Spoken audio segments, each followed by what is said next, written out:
ವಿದ್ಯಾರ್ಥಿಗಳೇ, welcome back to success academy Jamakhandi. ಈಗಾಗಲೇ ನಾವು ಕಲಬುರಗಿ ವಿಭಾಗದ ಬಗ್ಗೆ ಚರ್ಚೆ ಮಾಡ್ತಾ ಇದ್ದೆವು. ಈಗ ಕಲಬುರಗಿ ವಿಭಾಗದ ಮುಂದುವರೆದ ಭಾಗವನ್ನ ನೋಡ್ತಾ ಹೋಗೋಣ. ಇದು 6ನೇ ತರಗತಿಯ ಇತಿಹಾಸ ಪಠ್ಯಕ್ರಮದ ವಿಶ್ಲೇಷಣೆಯಾಗಿದೆ. ಈ ವಿಭಾಗದಲ್ಲಿ ಕಲಬುರಗಿ ವಿಭಾಗದಲ್ಲಿ ಅರಣ್ಯ ಬಹಳಷ್ಟು ಕೊರತೆಯಿಂದ ಇದೆ. ಇಲ್ಲಿ ಅರಣ್ಯ ವಿಭಾಗ ಬಹಳಷ್ಟು ಕಡಿಮೆ ಇದೆ ಕಲಬುರಗಿ ವಿಭಾಗದಲ್ಲಿ. ಇಲ್ಲಿ ಮೈಸೂರು ತರ ಒಂದು ಕಟ್ಟನೆಯ ಅರಣ್ಯ ಭಾಗ ಇಲ್ಲಿ ಕಂಡು ಬರುವುದಿಲ್ಲ. ಇಲ್ಲಿ ದೊಡ್ಡ ದೊಡ್ಡ ವನ್ಯ ಮೃಗಗಳು ಕೂಡ ಇಲ್ಲ. ಮೈಸೂರು ವಿಭಾಗದಲ್ಲಿ ಕಂಡು ಬರ್ತಕ್ಕಂಥ ವನ್ಯ ಮೃಗಗಳು ಇಲ್ಲಿ ಇಲ್ಲ. ಇಲ್ಲಿ ಕಂಡು ಬರುವಂತ ವನ್ಯ ಮೃಗಗಳು ಯಾವಪ್ಪ ಅಂತಂದ್ರ ಲಂಗೂರು, ಜಿಂಕೆ, ನರಿ, ಮಂಗಗಳು, ಕರಡಿ, ತೋಳ. ಈ ಬಳ್ಳಾರಿ ಜಿಲ್ಲೆಯಲ್ಲಿ ಒಂದು ದಾರೋಜಿ ಅಂತಕ್ಕಂಥ ಒಂದು ದರೋಜಿ, ಇಲ್ಲಿ ಒಂದು ಕರಡಿ ಧಾಮವಿದೆ. ಇದು ಇಂಪಾರ್ಟೆಂಟ್ GK ಕ್ವಶನ್. ಬಳ್ಳಾರಿ ಜಿಲ್ಲೆಯ ದರೋಜಿಯಲ್ಲಿ ಕರಡಿ ಧಾಮವಿದೆ. ದರೋಜಿಯಲ್ಲಿ ಕರಡಿ ಧಾಮ. ಆಮೇಲೆ ರಾಯಚೂರು ಜಿಲ್ಲೆಯಲ್ಲಿ ಜಿಂಕೆಗಳು ಕಂಡು ಬರ್ತವೆ. ಇನ್ನ ಈ ವಿಭಾಗದ ಕೃಷಿ ಹೇಗಿದೆ, ಕೈಗಾರಿಕೆ ಹೇಗಿದೆ ಅನ್ನೋದನ್ನ ನೋಡೋಣ. ಈ ವಿಭಾಗದಲ್ಲಿ ಜನರ ಪ್ರಮುಖ ಉದ್ಯೋಗ ಒಕ್ಕಲುತನ. ಆದರೆ ಇಲ್ಲಿ ಮಳೆ ಪ್ರಮಾಣ ಬಹಳಷ್ಟು ಕಡಿಮೆ.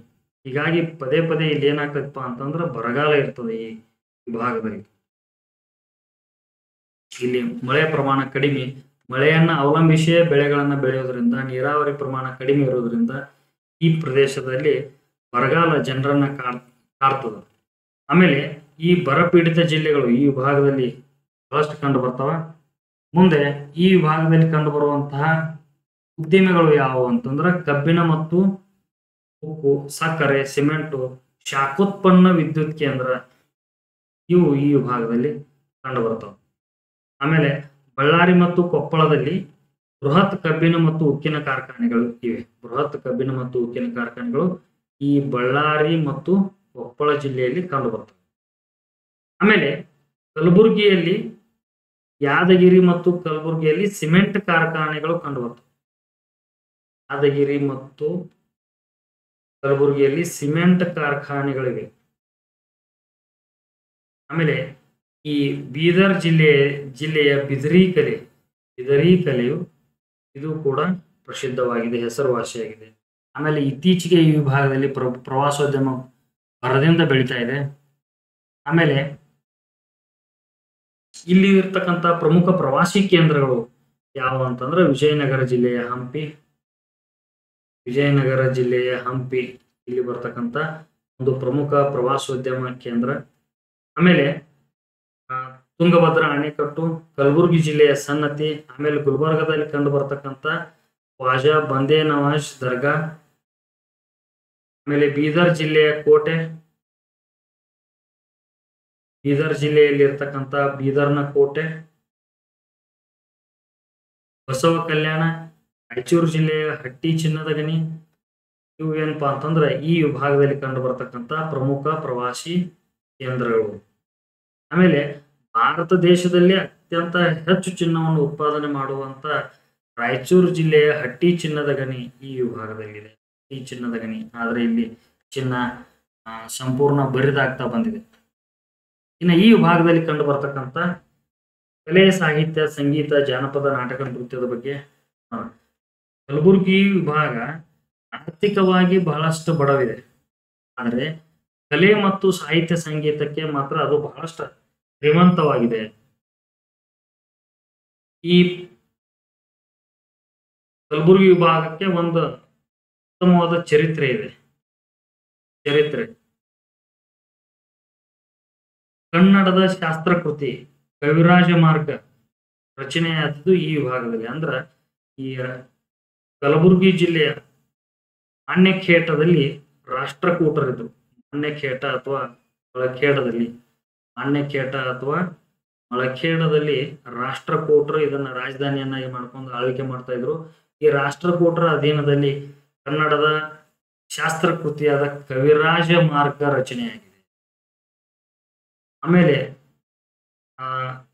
ಈ ವಿಭಾಗದಲ್ಲಿ ಪಂಪ್ ಪಂಪ ಎಲ್ಲಿದ್ದಪ್ಪ ಅಂತಂದ್ರ ಈ ಆದಿಕವಿ ಪಂಪ ಅರಸ ಅರಿಕೇಸರಿ ಇವನಿಗೆ ರಾಜಾಶ್ರಯವನ್ನು ನೀಡಿರ್ತಾನ. ಈ ಆದಿಕವಿ ಪಂಪನು ವಿಕ್ರಮಾರ್ಜುನ ವಿಜಯ ಅಂತಕ್ಕಂಥ ಒಂದು ಗ್ರಂಥವನ್ನ ರಚನೆ ಮಾಡ. ಆಮೇಲೆ ಕನ್ನಡದಲ್ಲಿ ರತ್ನತ್ರಯರು ಅಂತ ಬರ್ತಾರೆ. ರತ್ನತ್ರಯರು ಪಂಪ, ಕನ್ನಡದ ರತ್ನತ್ರಯರು ಯಾರು ಅಂದ್ರ ಪಂಪ, ಪೊನ್ನ, ರನ್ನ. ಈ ಮೂರು ಜನರ ಕರ್ಮಸ್ಥಳ ಯಾವ್ದಪ್ಪ ಅಂತಂದ್ರ ಈ ಕಲಬುರಗಿ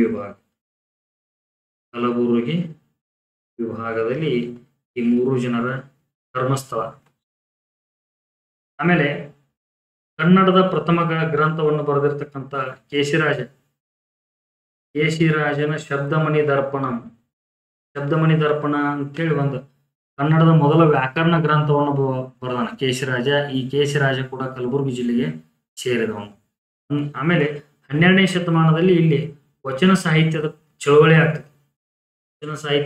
ಆಗ್ತತಿ. ಸಮಾಜ ಸುಧಾರಣೆ ಮಾಡುವ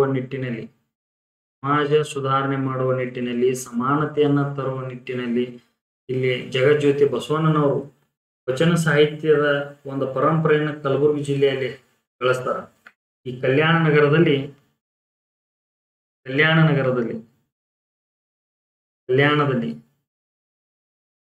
ಬಸವಣ್ಣನವ್ರು ಏನ್ ಮಾಡ್ತಾರಪ್ಪ ಅಂತಂದ್ರ ಈ ವಚನ ಸಾಹಿತ್ಯ, ಸಮಾಜ ಸುಧಾರಣಾ ಚಳವಳಿ, ವಚನ ಸಾಹಿತ್ಯದ ಮುಖಾಂತರ ಸಮಾಜ ಸುಧಾರಣೆಯನ್ನ ಮಾಡಲು ಪ್ರಯತ್ನ ಮಾಡ್ತಾರ. ಈ ಕಾಲದ ಖ್ಯಾತ ವಚನಕಾರರಾದ ಬಸವಣ್ಣ, ಅಲ್ಲಮಪ್ರಭು, ಅಕ್ಕ ಮಹಾದೇವಿ, ಜೇಡರ ದಾಸಿಮಯ್ಯ, ಸಿದ್ದರಾಮ ಮುಂತಾದ ಶಿವಶರಣರು ಸಿದ್ಧಿ ಮಾಡಿರ್ತಕ್ಕಂಥ ಶರಣರ ನಾಡು ಯಾವ್ದಪ್ಪ ಅಂತಂದ್ರ ಅದು ಕಲಬುರಗಿ. ಈ ವಚನ ಚಳವಳಿಯ ಮುಖಾಂತರ ಸಮಾಜ ಸುಧಾರಣೆ ಮಾಡ್ತಾರ, ಸಮಾನತೆಯನ್ನ ತರಲಾಕ ಪ್ರಯತ್ನ ಮಾಡ್ತಾರ. ಈ ವಿಭಾಗದಲ್ಲಿ ಇವರು ಕಂಡು ಬರ್ತಾರ. ನಂತರ ಈ ವಿಭಾಗದಲ್ಲಿ ಇನ್ನೊಂದು ವಿಚಾರ ಯಾವಪ್ಪ ಅಂತಂದ್ರೆ ಅದು ದಾಸ ಸಾಹಿತ್ಯ.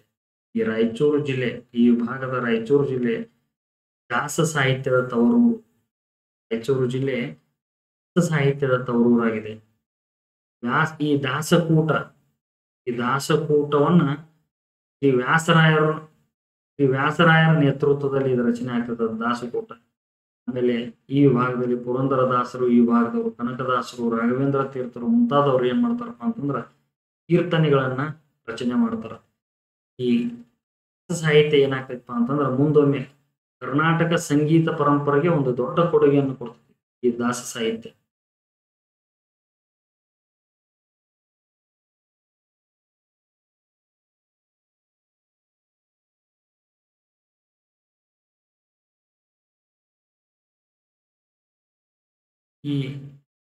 ಇಲ್ಲಿ ಬರ್ತಕ್ಕಂಥ ಇನ್ನೊಂದು ಪ್ರಮುಖ ವಿಚಾರ ಏನಪ್ಪಾ ಅಂತಂದ್ರ ಬೀದರ್ ಜಿಲ್ಲೆಯಲ್ಲಿ ಒಂದು ಬಿದರಿ ಕಲೆ ಅಂತ ಇದೆ. ಬಿದರಿ ಕಲೆ. ಆಮೇಲೆ ಕಿನ್ನಾಳದ ಗೊಂಬೆಗಳು, ಕೊಪ್ಪಳ ಜಿಲ್ಲೆಯ ಕೌದಿಗಳು ಇವು ಪ್ರಸಿದ್ಧವಾಗಿರ್ತಕ್ಕಂಥ ವಿಚಾರ ವಸ್ತುಗಳು. ಆಮೇಲೆ ಇಲ್ಲಿ ಕಂಡು ಬರ್ತಕ್ಕಂಥ ಶಿಕ್ಷಣ ಏನಪ್ಪಾ ಅಂತಂದ್ರ ಇಲ್ಲಿ ಪ್ರಾರಂಭದಲ್ಲಿ ಅಂದ್ರೆ ಭಾರತಕ್ಕೆ ಸ್ವಾತಂತ್ರ್ಯ ಸಿಕ್ಕ ಪ್ರಾರಂಭದಲ್ಲಿ ಈ ಸಾಕ್ಷರತೆಯ ಪ್ರಮಾಣ ಬಹಳಷ್ಟು ಕೆಳಮಟ್ಟದಲ್ಲಿತ್ತು. ಸಾಕ್ಷರತೆಯ ಪ್ರಮಾಣ ಈ ವಿಭಾಗದಲ್ಲಿ ಬಹಳಷ್ಟು ಕಡಿಮೆ ಇತ್ತು.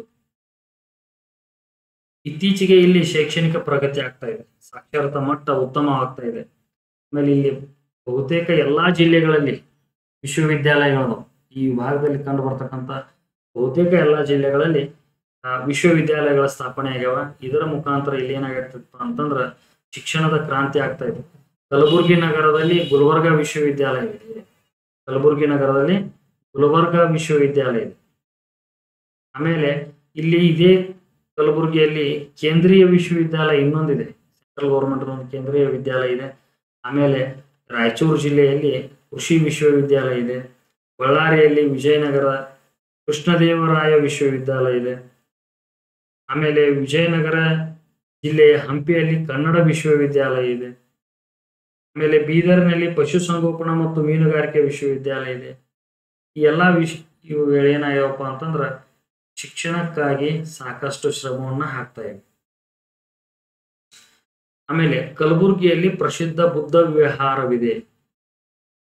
ಬುದ್ಧ ವಿಹಾರ ಎಲ್ಲಿ ಕಂಡು ಬರ್ತದಪ್ಪ ಅಂತಂದ್ರ ಈ ಕಲಬುರಗಿಯಲ್ಲಿ ಕಂಡು ಬರ್ತದೆ. ಆಮೇಲೆ ಒಂದು ESI ಆಸ್ಪತ್ರೆ ಇದೆ ಕಲಬುರಗಿಯಲ್ಲಿ. ಇದು ನೋಡ್ರಿ ಬೌದ್ಧ ವಿಹಾರ ಇದು ಎಲ್ಲಿಪ್ಪ ಅಂತಂದ್ರ ಕಲಬುರಗಿಯಲ್ಲಿ ಕಂಡು ಬರ್ತದೆ. ಕಲಬುರಗಿ. ಈ ಗುಲ್ಬರ್ಗಾ ವಿಶ್ವವಿದ್ಯಾಲಯ ಇದು ಕೂಡ ಕಲಬುರಗಿಯಲ್ಲಿದೆ.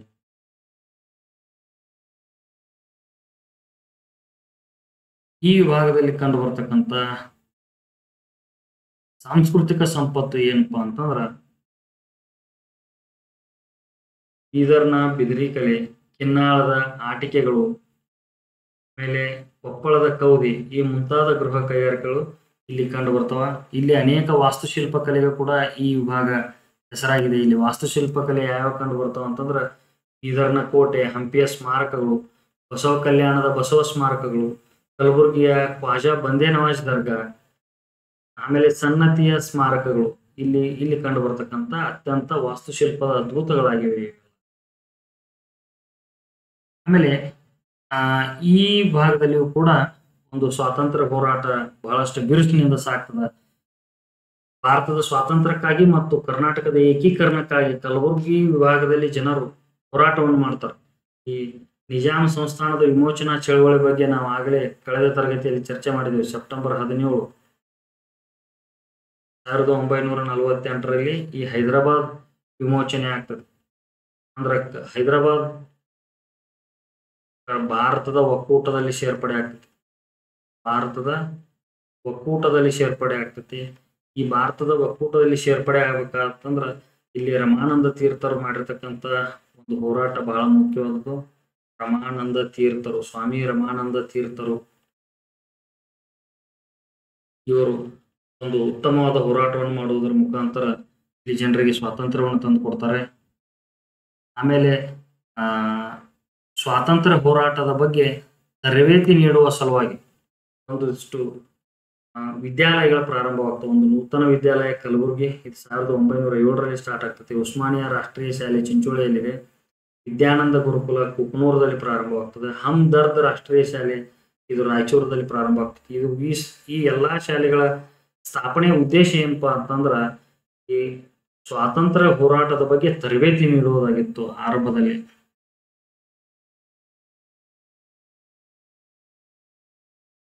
ಈ ನಿಜಾಂಶಾಹಿ ವಿಮೋಚನಾ ಚಳವಳಿಯಲ್ಲಿ ಪ್ರಮುಖ ಪಾತ್ರ ವಹಿಸಿದವರು ಯಾರಪ್ಪ ಅಂತಂದ್ರೆ ಸರ್ದಾರ್ ಶರಣಗೌಡ ಇನಾಮದಾರ್. ಇವರು ಅತ್ಯಂತ ಪ್ರಮುಖವಾದ ಹೋರಾಟಗಾರರು. ಆಮೇಲೆ ರಜಾಕಾರರ ಸೈನ್ಯವನ್ನ ಇಲ್ಲಿ ಈ ನಿಜಾಂಶಾಹಿ ಅಸಫ್ಜಾ 7th ಈತ ಹೈದರಾಬಾದದ ನಿಜಾಂನಾಗಿರ್ತಾನೆ. ಈತ ರಜಾಕಾರರು ಅಂತಕ್ಕಂಥ ಒಂದು ಖಾಸಗಿ ಸೈನ್ಯವನ್ನು ಬಿಟ್ಟು ಸಾರ್ವಜನಿಕರಿಗೆ ಬಹಳಷ್ಟು ತೊಂದರೆಯನ್ನು ಕೊಡ್ತಿರ್ತಾನ. ಇವರೆಲ್ಲವನ್ನ ವಿರೋಧಿಸಿ ಭಾರತಕ್ಕೆ ಹೋರಾಟ ಮಾಡಿ ಭಾರತಕ್ಕೆ 1947 ಆಗಸ್ಟ್ 15ರಂದು ಸ್ವಾತಂತ್ರ್ಯ ಸಿಗ್ತದೆ. ಆದ್ರೆ ಇಲ್ಲಿ ಈ ಹೈದರಾಬಾದ್ ಕರ್ನಾಟಕ ಪ್ರದೇಶ ಮಾತ್ರ ವಿಮೋಚನೆಗೊಂಡದ್ದು ಸೆಪ್ಟೆಂಬರ್ 17, 1948ರಲ್ಲಿ. ಈ ನಿಜಾಂ ಸಂಸ್ಥಾನ ಏನಾಗ್ತೈತಪ್ಪ ಅಂತಂದ್ರ ಭಾರತದ ಒಕ್ಕೂಟದಲ್ಲಿ ಸೇರ್ಕೊಂಡು ಅವಾಗ ಅವ್ರಿಗೆ ನಿಜವಾದ ಸ್ವಾತಂತ್ರ್ಯ ಸಿಗ್ತದೆ. ಇಲ್ಲಿಯವರೆಗೆ ನಾವು ಕಲಬುರಗಿ ವಿಭಾಗದ ಬಗ್ಗೆ ಚರ್ಚೆ ಮಾಡಿದೆವು. ಇನ್ನು ಮುಂದೆ ನಾವು ಮುಂದಿನ ತರಗತಿಯಲ್ಲಿ ಬೆಳಗಾವಿ ವಿಭಾಗದ ಬಗ್ಗೆ ಚರ್ಚೆ ಮಾಡೋಣ.